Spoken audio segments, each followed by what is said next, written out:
کی اولاد سے ہے، اور یہ وعدہ خدا پھر دوبارہ دہراتا ہے کہ یہودا سے سلطنت اور نہ اس کی نسل سے حکومت کا اثر موقوف ہوگا۔ یعنی بادشاہی کا وعدہ خدا کرتا ہے، اور نہ اس کی نسل سے حکومت کا اثر موقوف ہوگا جب تک شیلو نہ آئے، اور قومیں اس کی مطیع ہوں گی۔ یعنی جو یہودا کی نسل سے ہوگا، جو شیلو ہوگا، ساری قومیں اس کے مطیع ہوں گی، اور لکھا ہے کہ سب قومیں اس کے حضور میں جمع کی جائیں گی۔ وہ اپنا جوان گدھا انگور کے درخت سے اور اپنی گدھی کا بچہ اعلیٰ درجہ کے انگور کے درخت سے باندھا کرے گا۔ وہ اپنا لباس مے سے اور اپنی پوشاک آب انگور میں دھویا کرے گا۔ اس کی آنکھیں مے کے سبب سے لال اور اس کے دانت دودھ کی وجہ سے سفید رہا کریں گے۔ یہ بہت آگے اس کی فہرست ہے، لیکن خاص جو نقطہ یہی تھا کہ خدا یہاں پر بتانا چاہتا ہے کہ اسرائیل میں بادشاہی آئے گی۔ اگر آپ کلام مقدس کا مطالعہ کرتے ہو تو خدا کی قوم جب ابراہیم کی نسل آگے بڑھتی گئی، جب یہ مصر سے نکلے، جب یہ پچھلی دفعہ ہم نے سیکھا تھا مصر سے اخراج اور فتوحا، اور جب یہ وعدہ کی سرزمین میں پہنچے تو تب لکھا ہے کہ اس دور میں اسرائیل میں قاضی ہوا کرتے تھے، جس میں سیموئل برفرست ہے، اس سب سے آگے وہ نبی بھی ہے، کاہن بھی ہے، اور وہ قاضی بھی۔ اور لوگوں نے جب سیموئل بوڑھا ہو گیا اور سیموئل نے اپنے بچوں کو اپنی جگہ سے قاضی مقرر کیا، تو وہ اس طرح سے قوم کا انصاف نہیں کرتے تھے، لالچ اور رشوت اور اس طرح کی جو ہے باتیں ان کی زندگی میں پائی جاتی تھی۔ تو پھر اسرائیل نے اور سارے قبیلوں نے جو ہے مل کے جو ہے خدا سے سیموئل سے فریاد کی کہ جس طرح اور قوموں کے بادشاہ ہوتے ہیں اس طرح ہمارے اوپر بھی کوئی بادشاہ ہونا چاہیے۔ اگر آپ جانتے ہو تو اسرائیل کا جو پہلا بادشاہ ہے وہ خدا کی مرضی سے چنا گیا، جو اسرائیل یا اس سارے قبیلوں کی خواہش تھی، اس کے مطابق خدا نے ان کو ان کا بادشاہ دیا۔ یہاں سے اسرائیل کی بادشاہی شروع ہوتی ہے۔ اگر آپ غور کریں یا اس دہائی پر، اس تاریخ پر غور کریں تو 3 بڑے بادشاہ ہمیں اسرائیل میں نظر آتے ہیں جن کی بادشاہی ہمیں بڑی ہی خوبصورت اور پرامن نظر آتی ہے۔ ان تینوں میں سب سے پہلے ساؤل بادشاہ، کنگ ساؤل، اور اس کے بعد خدا کا ممسوح کنگ ڈیوڈ، اور پھر خدا کا تیسرا بادشاہ کنگ سلمون یعنی سلیمان بادشاہ۔ 1000 بیفور کرائسٹ، 1000 سال پہلے یہ اسرائیل کی بادشاہی یسوع مسیح سے پہلے یہ شروع ہوئی، اور تقریباً ان تینوں بادشاہوں کی بادشاہی کو ملا کر یہ 100 to 120 یعنی 100 یا 120 سال کی بادشاہی تقریباً جو ہے وہ بنتی ہے۔ اس کے بعد بھی بہت سارے بادشاہ اس نسل میں سے پیدا ہوئے، یہودا کی نسل میں سے، جو وعدہ یہاں پر پیدائش کی کتاب میں کیا گیا ہے۔ لیکن ہم ان تینوں شخصیات پر ذرا غور کریں گے اور یہیں سے دیکھیں گے کہ کس طرح خدا اپنے لوگوں کو بادشاہی عطا کرتا ہے۔ آپ ورسز لکھ سکتے ہیں، گھر جا کے ضرور ان کا مطالعہ کریں، میں آپ کے سامنے رکھ دیتا ہوں۔ چند ایک ورسز ہیں اس حوالے سے، اور آپ دیکھ سکتے ہیں خروج کی کتاب 19واں باب اس کی 6 آیت۔ اس کے بعد آپ لکھ سکتے ہیں سیموئل کی کتاب اس کا 2واں باب آپ پڑھ سکتے ہیں، جہاں پہ ساؤل کی بادشاہی کا ذکر ہے، جب اس کو اسرائیل کا بادشاہ اورڈیل کیا جاتا ہے، مقرر کیا جاتا ہے۔ اس کے بعد آپ فرسٹ کنگز یعنی پہلی سلاطین کی کتاب اس کا 4واں باب پڑھ لیجئے گا، یہاں پر آپ کو سلیمان بادشاہ کا اورڈیل کیا جانا آپ کو ملے گا۔ پھر اس کے بعد اسی کی باب کی یعنی 4 باب کی 24ویں آیت تک آپ اس کو پڑھ سکتے ہیں۔ یہ بادشاہتیں بے شک یہ فزیکلی زمینی بادشاہتیں تھیں، لیکن خدا یہاں پر اپنے لوگوں کو مقرر کرتا ہے۔ یاد رکھیے گا دنیا کی بادشاہت جو ہے وہ کسی بلند رتبہ، تعلیم، حیثیت، روپے پیسے یا کسی قابلیت کی بنا پر عطا کی جاتی ہے۔ اور جیسے میں بات کر رہا تھا دنیا اس کے پیچھے لگی ہوئی ہے، ہر کوئی کنٹری یا ہر کوئی خطہ یہ چاہتا ہے کہ ہم پوری دنیا پر حکومت کریں. اور اگر ہم انڈیویجولی کسی بھی کنٹری میں خصوصاً اپنے پاکستان میں دیکھیں تو ان دنوں یہی مسئلہ درپیش ہے کہ یہ سوچا جا رہا ہے، یہ کوشش کی جا رہی ہے کہ کون بادشاہی کرے. am I right؟ یہی چل رہا ہے. یہ مشکل ہے کہ کون بادشاہ بنے. حالانکہ جب خدا اسرائیل کی بادشاہی کی بات کرتا ہے تو خدا کسی کی قابلیت یا اس کی خوبصورتی یا اس کی کسی بھی تعلیم و تربیت یا اس کی کسی بھی طرح کے روپے پیسے یا حیثیت سے اس کو مقرر نہیں کرتا، بلکہ اپنے الہی منصوبہ سے کسی بھی عام شخص کو، کسی بھی عام جو بنجارا شخص ہے، بھیڑ چلانے والا ہے یا کوئی قید میں ہے یا کسی بھی طرح ہے، خدا اس عام بندے کو اسرائیل کا بادشاہ مقرر کرتا ہے. جب شاؤل کو چنا گیا تو وہ کیا کر رہا تھا ایکچولی؟ کیا وہ ووٹنگ کر رہا تھا؟ کیا وہ امیدوار تھا بادشاہ بننے کے لیے؟ کیا کوئی الیکشن ہو رہے تھے؟ نہیں، بلکہ جب وہ اپنے باپ کے گدھے تلاش کر رہا تھا، جب ان کے ریوڑ یا گدھے جو گم گئے تھے ان کو تلاش کر رہا تھا، اسی وقت خدا نے اس کو چنا. اور سیکنڈ کنگ یعنی کنگ ڈیوڈ وہ کیا کر رہا تھا؟ کیا وہ بادشاہی کے لیے دعا کر رہا تھا؟ کیا وہ اپنی حمایت حاصل کر رہا تھا؟ نہیں، بلکہ وہ خدا کی پرستش کر رہا تھا، وہ اپنا کام کر رہا تھا اور بھیڑ بکریاں کیا کر رہا تھا؟ خدا اس عام چرواہے کو، جس کو شاید اس کے گھر والے بھی یہ نہیں سمجھتے تھے کہ یہ بادشاہی کے لیے جو ہے وہ نہیں ہے. آپ اس سارے سین کو کریٹ کر سکتے ہیں، آپ کو پتہ ہے، آپ سمجھ سکتے ہیں سٹوری کو کہ یسی کے کتنے بیٹے تھے؟ 8. اور وہ جب دکھائے گئے تو ان میں سے کوئی بھی 7 بیٹوں میں سے کوئی بھی بیٹا جو شاید شکل و صورت سے یا اپنے قد و قامت سے یا اپنی کسی بھی قابلیت سے شاید بادشاہ بن سکتے تھے، تو خدا نے سیموئیل کو کہا کہ نہیں.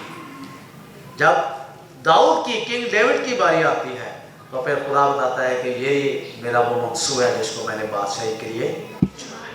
اور پھر کنگ سلیمان یعنی سلیمان، خدا اسے بادشاہ بنانے سے پہلے ہی اس کے باپ کو بتا دیتا ہے کہ تیری سلب سے جو بادشاہ ہوگا وہ تیری جگہ بادشاہی کرے گا. ویسے تو ان تینوں کی بادشاہی بہت اچھے عرصے میں گزری، بہت اچھے انداز میں گزری، لیکن دنیا اور بائبل کی تاریخ بتاتی ہے کہ سلیمان بادشاہی کی بادشاہی actually the kingdom of peace یا امن کی بادشاہی کہلاتی ہے. وہ ایک ایسا بادشاہ دنیا میں برپا ہوا جس نے خدا کی حکمت اور اس کے روح کی معموری میں رہتے ہوئے اسرائیل پر امن اور سلامتی کی بادشاہی قائم کی. اور جب یہ بادشاہ اس دنیا سے چلا گیا یا اپنی بادشاہی کے تخت سے اتر گیا تو پھر اسرائیل کی سلطنت جو ہے وہ ٹکڑے ٹکڑے ہو گئی اور آج تک ٹکڑے ٹکڑے. تو ہم بات کر سکتے ہیں کہ ان بادشاہوں نے اسرائیل پر کیسی بادشاہی کی ہے جو ان کو کہیں گے آپ یونائٹڈ کنگڈم آف اسرائیل، متحدہ اسرائیل کی بادشاہی. بائبل مقدس صرف اور صرف فزیکلی بادشاہی کے پہلو پر بات نہیں کرتا. ہاں وہ فزیکلی لوگوں کو پوائنٹ کرتا ہے، یعنی ہمارا خدا لوگوں کو بادشاہ بناتا ہے اور عام لوگوں کو جو ہے وہ تخت بخشتا ہے. جہاں وہ فزیکلی بادشاہی کی بات کرتا ہے وہیں پر بائبل مقدس اس بات کی کا ثبوت دیتی ہے، اس بات کی نشاندہی کرتی ہے کہ اس فزیکلی بادشاہی میں جو ہے وہ گراوٹ آ سکتی ہے، اس میں پھوٹ پڑ سکتی ہے، یہ تتر بتر ہو سکتی ہے، یہ ڈسٹرائے یعنی تباہ ہو سکتی ہے، لیکن ایک ایسی بادشاہی بائبل کے اندر بتائی گئی ہے جس بادشاہی کے بارے میں بتایا گیا ہے کہ اس کی بادشاہی کا آخر نہ ہوگا. ان بادشاہوں کے علاوہ بھی بہت سارے بادشاہ جنہوں نے ڈنکے کی چوٹ پر دنیا پر بادشاہی کی، لیکن آج کہیں نہ کہیں وہ جو ہے وہ قبروں کے نیچے دفن ہے، ان کی ہڈیاں جو ہے وہ گل سڑ گئی. اور کسی ایک کے بارے میں تو لکھا ہے کہ فوج سنے فرعون روڑے رحمت و دی.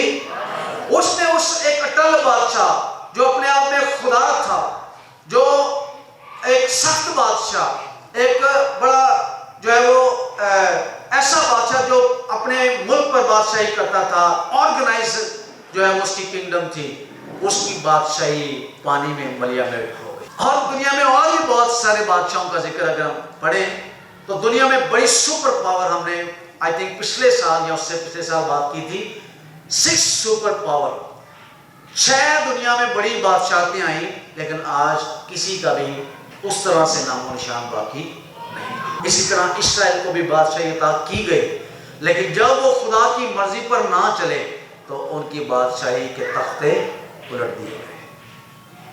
اب خدا اس بادشاہی کو واپس لانا چاہتا ہے، لیکن فزیکلی نہیں، ناٹ اونلی فزیکلی، خدا چاہتا ہے کہ اسرائیل کی بادشاہی آئے۔ جو پیدائش کی کتاب میں وعدہ کیا گیا، جو ابراہیم کے ساتھ وعدہ کیا گیا، جو یہودا کے قبیلے کے ساتھ وعدہ کیا گیا کہ یہودا سے عصا کبھی نہیں چھوٹے گا، وہ خدا کا وعدہ جو ہے وہ ضرور پورا ہوگا، لیکن اس کے لیے خدا کی جسمانی بادشاہی حاصل کرنے کے لیے اسرائیل کو یا کسی بھی شخص کو یا کسی بھی ایمانداروں کو خدا کی روحانی بادشاہی کو تسلیم کرنا پڑے گا۔ اسی لیے اس بادشاہ نے جب زمین پر آیا تو لکھا ہے کہ اس نے یہ کہہ کر منادی کرنا شروع کی کہ توبہ کرو کیونکہ آسمان کی بادشاہی۔ جب یسوع مسیح یہ منادی کر رہے تھے تو ایکچولی اس وقت بھی کوئی کنگ تھا۔ یسوع کی پیدائش کے دور میں تو کیسر اگسطس، اور اگر اس یسوع کے دور کی بات کریں تو تبریوس کیسر یا کوئی اور کیسر بھی اس کے بعد جو آتے رہے، تو اس ٹائٹل کو، اس بادشاہی کے ٹائٹل کے دور میں جب یسوع مسیح آ کر منادی کرتے ہیں تو وہ یہ بادشاہی کی منادی کرتے ہیں۔ اس کی منادی کا جو خاص منبع تھا وہ یہ تھا کہ توبہ کرو کیونکہ آسمان کی بادشاہی۔ ایک عام فزیکلی بادشاہ کے ہوتے ہوئے کسی اور بادشاہی کا اعلان کرنا، یہ ایکچولی اپوزیشن میں بیٹھنا ہوتا ہے یا اپوزیشن میں آنا ہوتا ہے، اور اگر اپوزیشن مضبوط نہ ہو تو وہ کبھی بھی بادشاہی قائم نہیں کر سکتا۔ یسوع مسیح ابلیس کی بادشاہی کے اپوزیشن آ کے کھڑا ہوتا ہے اور برملا سرے عام آ کر اعلان کرتا ہے کہ خدا کی بادشاہی آنے۔ یہ لوگ اس وقت ایکچولی ان وعدوں اور ان ورسز کو جن کو آج ہم پڑھتے ہیں ان کو اپنے دل میں رکھ کر، جس طرح آج ہم تلاوت کرتے ہیں، یہ بھی جب ہیکل میں تلاوت کرتے تھے تو یہ اس بات کی امید کرتے تھے کہ جو وعدہ خدا نے کیا ہے اور خدا اس اسرائیل کے کھوئے ہوئے تخت کو دوبارہ بحال کرے گا۔ اس خاص سینچری میں، فرسٹ سینچری میں، یعنی بیفور 2000 ایئر، 2000 سال پہلے جب یسوع مسیح زمین پر آئے تو اسرائیل کا تخت خالی تھا۔ آپ کو پتہ ہے کہ فرشتوں نے اس بادشاہ کے بارے میں جب پیدا ہوا تو اسی وقت کہہ دیا تھا کہ وہ اپنے باپ دادا داؤد کے تخت پر بیٹھے گا، یعنی یہ وعدہ پورا ہوگا۔ بے شک وہ فزیکلی طور پر اس وقت کسی تخت پر نہیں بیٹھا، لیکن یسوع نے کہا کہ خدا کی بادشاہی تمہارے درمیان آ چکی ہے۔ اس ابدی بادشاہ نے، اس جلال کے بادشاہ نے جس وقت اس زمین پر قدم رکھا تھا، بادشاہ نے اسی وقت مان لیا تھا this is the king of Israel۔ ہیلویا! بادشاہوں نے اس کو سجدہ کیا، اور کئی ایک بادشاہ تو اس کی بادشاہی سے گھبرا گئے، ڈگمگا گیا، اور لکھا کہ غصے میں آ گئے کیونکہ اس کی بادشاہی کا آخر نہ۔ چند ایک روز بعد ہم ایک تہوار منانے کو ہیں۔